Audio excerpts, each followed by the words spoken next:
Hey friends, Karen Basket DIYer here. Thank you so much for coming back for another fun tumbler tutorial with me. All right, you guys, if you are new here, welcome. I really do appreciate you stopping by. I hope that you will ring that notification bell, like, subscribe.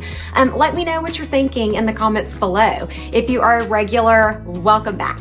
Okay, so the tumbler that I have for you today is a fun one for sure. So I know that this brushstroke look and foil stuff is super popular right now. So I just thought I'd try my hand at it, and I think it turned out really great. And I'm just really excited to show you how I did this one. It is very simple, by the way. So just stay tuned, follow along, and I'll walk you through the steps and show you how I created mine. So I'm just gonna be starting this one out. I've got a 20-ounce skinny from MAKERFLO that I've already prepped and sanded. If you don't know how to prep and sand a tumbler, I do have a video already out there. I will link it in the description below. Basically, it's called Tumbler Prep, so be sure to check that out. I've got my lime slush flippin' awesome paint from the CrystaLac store, and I've got my favorite brushes, which are the CrystaLac brushes to apply this. The lime slush is probably going to need a couple of coats just because it's, kind of a light color and sheer. Sometimes I'm able to get away with one coat coverage. It just depends. When it was all said and done, I ended up doing 3 total coats of this lime slush, allowing 4 hours of dry time between each coat to get nice full coverage. Okay, so I'm about to try something that I have not tried before. I got this bottle along with quite a few others off of Amazon in a 6-pack, I believe. I will link all of this in the description below for you. It's got this needle tip point, and I added my glitter glue to the bottle. And so now then, you've probably seen several tumblers out there, tutorials and all, where people are doing this look with it. I just hope I can do it justice. I have not put any Brite tone on this tumbler yet. I'm literally just going right over my flippin' awesome. Sorry, I can't talk and do this at the same time. Not sure if this is the best way. I'm just gonna do this and find out.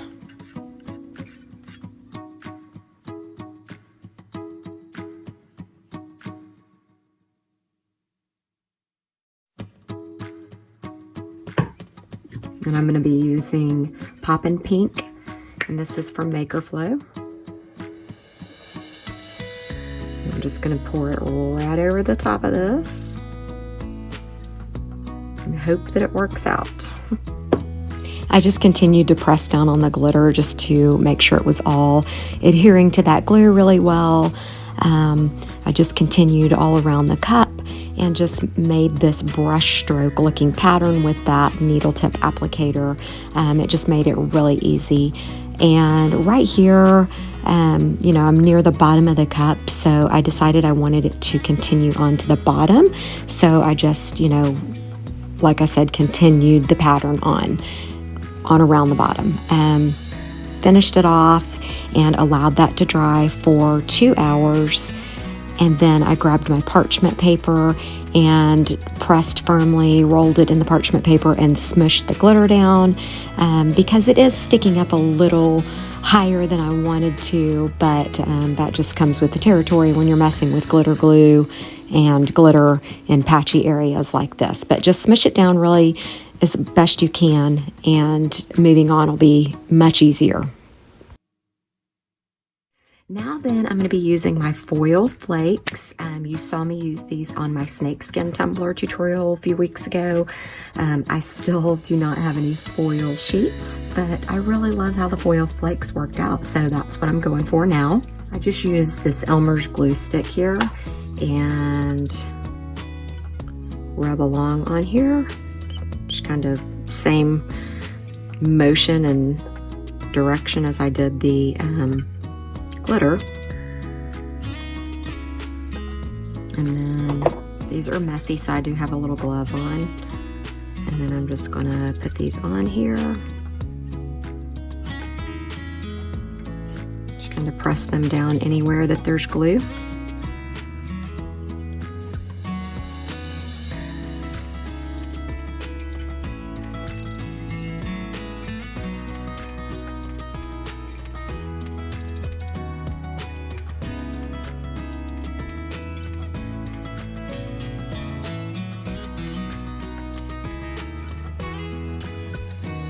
As you can see right here, I'm just grabbing like little tiny pieces and pressing them on there. It works, it's fine, but then I finally got smart, and right here I just started grabbing big chunks of the foil and just pressing it on there, and it just went so much faster. I'm just using a chip brush, and now that this glue for the foil flakes is nice and dry, I'm just gonna take the brush and kind of go against it and brush off all that excess. It's very messy, so I'm doing it over a trash can, but it comes off really simple and easy. And that is super cool looking. I love this so much. I mean, I know that the foil sheets are what everyone is, you know, really into right now. I actually ordered some, but they did not come in time, so still waiting on them. But in the meantime, I think this is really cool. I may have to take this outside because it is so messy, and just really give it a nice brushing. I think that's what I'm gonna do.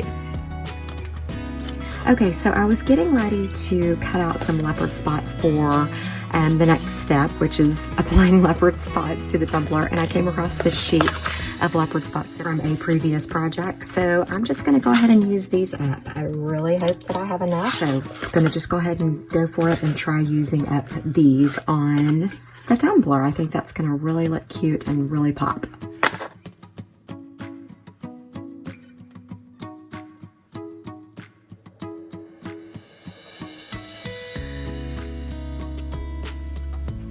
So as you can see, I just started using my transfer tape to grab, you know, little sections of the leopard spots and just kind of strategically placing them and filling in gaps and just kind of where I thought they needed to be. You can do as many or as few as you want with this, totally up to you. Just kind of be creative and make it your own.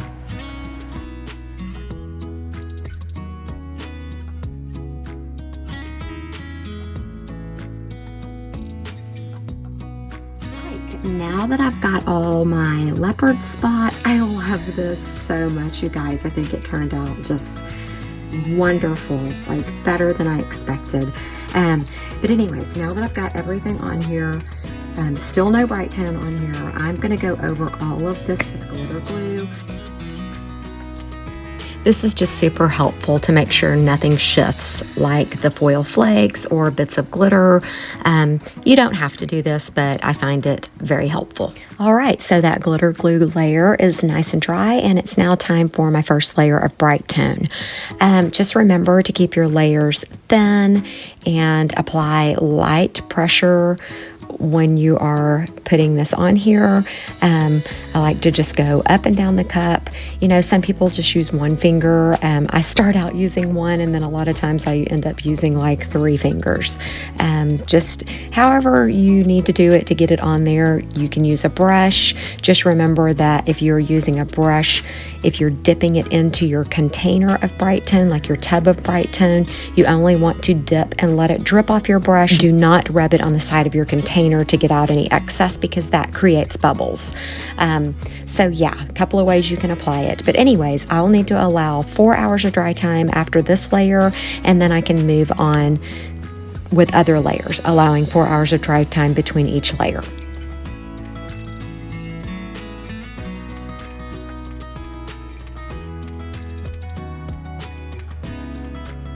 After my 4th layer of Brite tone, I went over to my sink area where I keep my sandpaper, and I grabbed a piece of 400 grit sandpaper and a sanding block, and I'm just simply trying to sand the high points on that pink glitter. It's, you know, thicker. I mentioned that earlier, and so I just want to kind of level out all of that so that my Brite tone layers can catch up and create a level surface all over. And once I get this all sanded, then I'll just rinse it and dry it and move on with my Brite tone layers.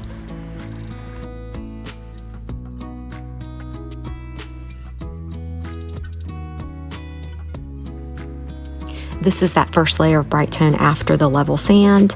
I'm just going to apply thin, even layers and just get it on the tumbler and walk away. Room temperature is really important. 68 degrees is the perfect storm for perfect layers, so they say. You know, sometimes people have to have a humidifier in their room, different things, or maybe even a dehumidifier if your humidity's too high. I'm able to control my temperature really well. We have like a hotel type unit here in my crafting room, so that makes it really nice. Sometimes I do feel like the air gets a little dry, so I just have like a little humidifier that I run occasionally. But today it's set at 68 degrees and things are going great. So I'm just getting this on here nice and thin and walking away.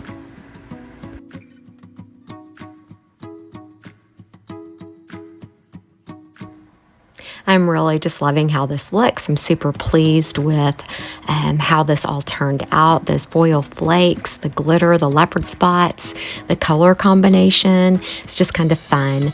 If you have not yet tried foil flakes, do so. They are a lot of fun.